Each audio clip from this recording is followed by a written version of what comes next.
আসসালামু আলাইকুম। এক ভোটার এলাকা থেকে অন্য ভোটার এলাকায় কিভাবে স্থানান্তর করবেন? সাধারণত বৈবাহিক সূত্রে মহিলারা স্বামীর ঠিকানায় ভোটার স্থানান্তরের প্রয়োজন পড়ে।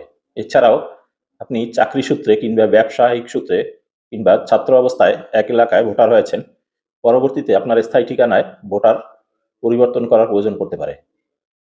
এক্ষেত্রে সর্বপ্রথম আপনাকে নির্বাচন কমিশনের ওয়েবসাইট কিংবা গুগলে ভোটার স্থানান্তর ফর্ম 13 লিখে সার্চ দিয়ে ভোটার স্থানান্তর ফর্ম 13 ডাউনলোড করে নিতে হবে।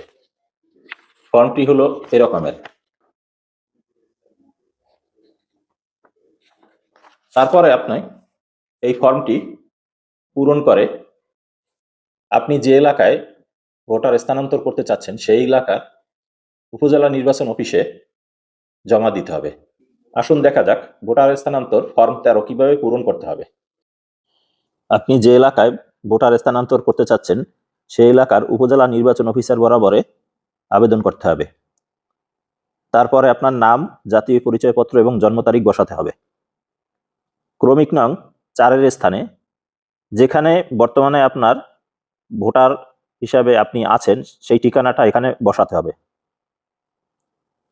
ক্রমিক নং 5-এ আপনি যে স্থানে ভোটার স্থানান্তর করতে চাচ্ছেন সেই স্থানের ঠিকানা বসাতে হবে। ক্রমিক নং 6-এ আপনি বর্ণিত ঠিকানায় যেখানে ভোটার স্থানান্তর করতে যাচ্ছেন সেখানে কত বছর যাবৎ বসবাস করছেন তা লিখতে হবে। ক্রমিক নং 7-এ কি কারণে আপনি ভোটার স্থানান্তর করে নিয়ে আসবেন সেটা লিখতে হবে। ক্রমিক নং 8-এ যেখানে ভোটার স্থানান্তর করে নিয়ে আসবেন সেইখানে চেয়ারম্যানের একটি প্রত্যয়ন আপনাকে সংযুক্ত করে দিতে হবে।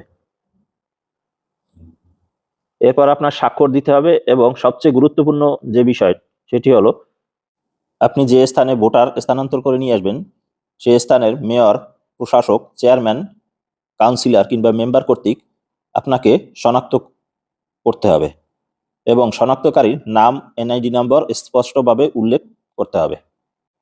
এরপর ফর্ম 13 উপজেলা নির্বাচন অফিসে জমা দিলে নির্বাচন কমিশনের নাম্বার 105 থেকে আপনার মোবাইল নাম্বারে SMS আসবে এবং যখন আপনার এই আবেদন নিশ্চিত হবে অর্থাৎ ঠিকানা স্থানান্তর হবে তখন পুনরায় 105 নাম্বার থেকে SMS পাবেন।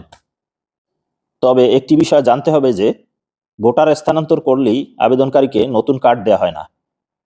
নতুন স্মার্ট কার্ড পেতে হলে আপনাকে সরকারি ফি দিয়ে আলাদাভাবে জাতীয় পরিচয়পত্র রি-ইস্যুর জন্য আবেদন করতে হবে।